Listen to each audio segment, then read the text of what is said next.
Gondor and Rohan, two nations so vastly different, but closer than any other in Middle-earth. Born from a sacred oath between two battle brothers, Rohan and Gondor often came to each other's aid. When the Dunlendings threatened Rohan's west, Gondor came to their rescue. When Ithilien was invaded by Mordor, it was Rohan who delivered them from defeat at the Fords of Poros, even though it cost the Rohirrim their crown princes. No matter their predicament, as soon as one called out, help would be there. Until the end of the Third Age of the Sun, when danger swept over Rohan and they called upon their closest ally for aid, and it never came.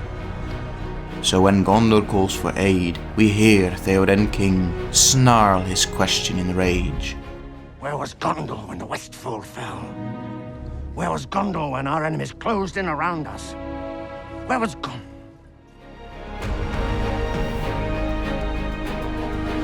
Welcome, Eldonyar.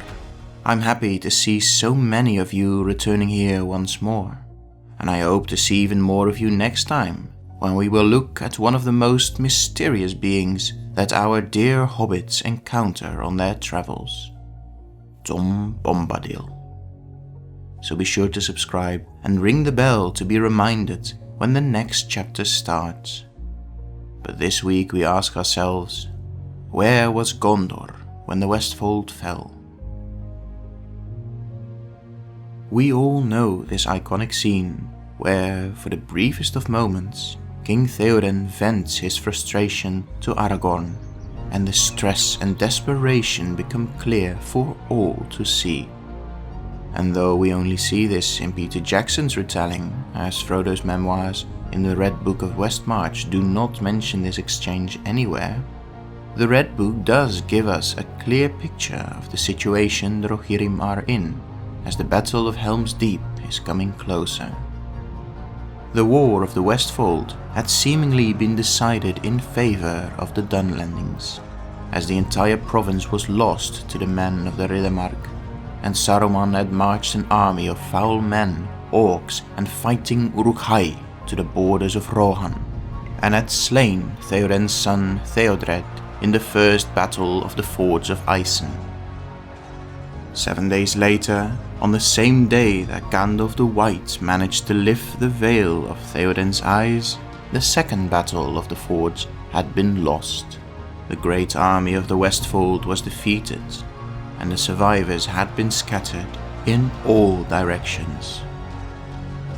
This is the moment that we hear so much from, the fall of the Westfold, a day before King Théoden withdrew to the Hornburg with all soldiers he could spare, just waiting for the siege that he knew was coming. So, where was Gondor at that time? Why had they not come to Rohan's aid sooner and fulfilled the centuries-old sacred oath that had so many times before saved their kingdoms? Well, the answer is actually quite simple. Yes, Quili Maitale, it is actually true. Where was Gondor? In Gondor. Though this at first sounds like a joke, it actually was the cold, hard reality of war. By this point in time, Gondor itself had been at war with Sauron and the Haradrim from the south for 8 months already. Osgiliath, once the proud capital of Gondor, was now a constantly raging battleground, where the forces of Gondor faced the armies of Minas Morgul and desperately tried to prevent them from crossing the Anduin into Gondor's very heart.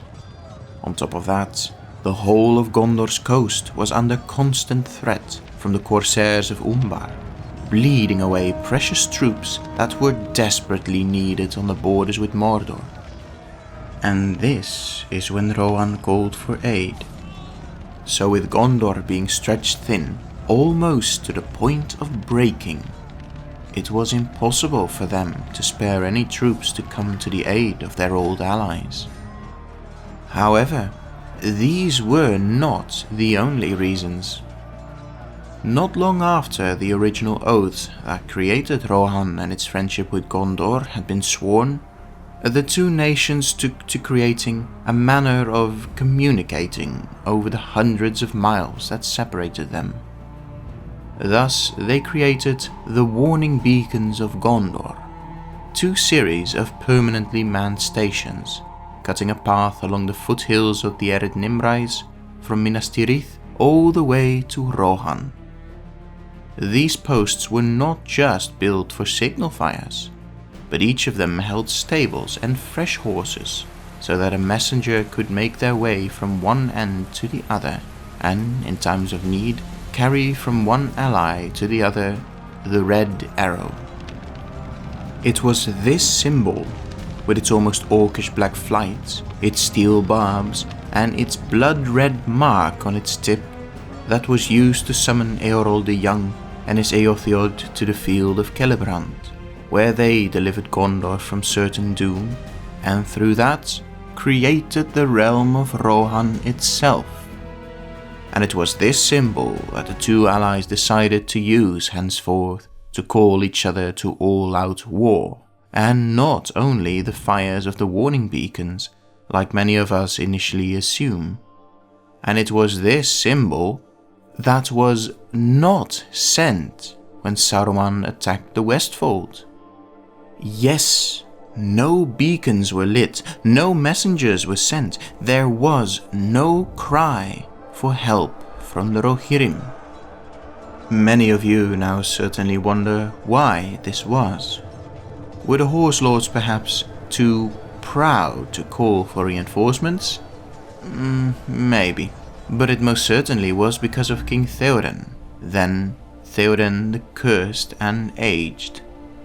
For many months the aging king had been receiving the poisons and insinuations of his previously loyal advisor, Grima Wormtongue, who was secretly spying for Saruman and Sauron. And though once strong, the aging king eventually succumbed, becoming a withered old man, to some more a living corpse than a proud king.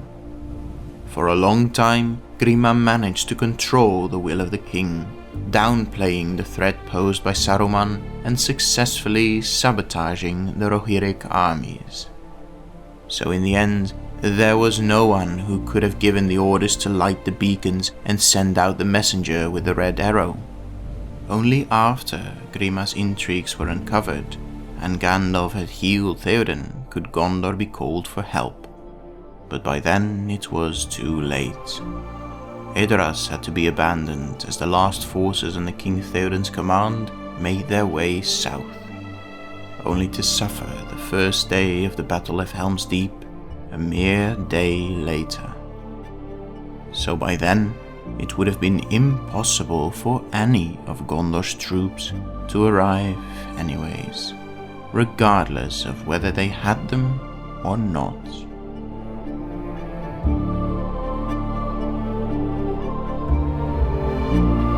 Thus we conclude this chapter and this video. Did the knowledge surprise you? Let us know in the comments. If you enjoyed it and would like to learn more of the inner workings of Arda, be sure to subscribe and click the bell icon to be notified of the next chapter in the Mysteries of Westerness and learn of one of the most mysterious beings that our dear hobbits encountered on their travels. Someone seemingly so overwhelmingly powerful that he commanded the very trees to move, and even more amazingly, was completely unaffected by the One Ring, Tom Bombadil. But for now, I have been Irjikor Kuruvane, and I wish you all Namarie Meldonyar.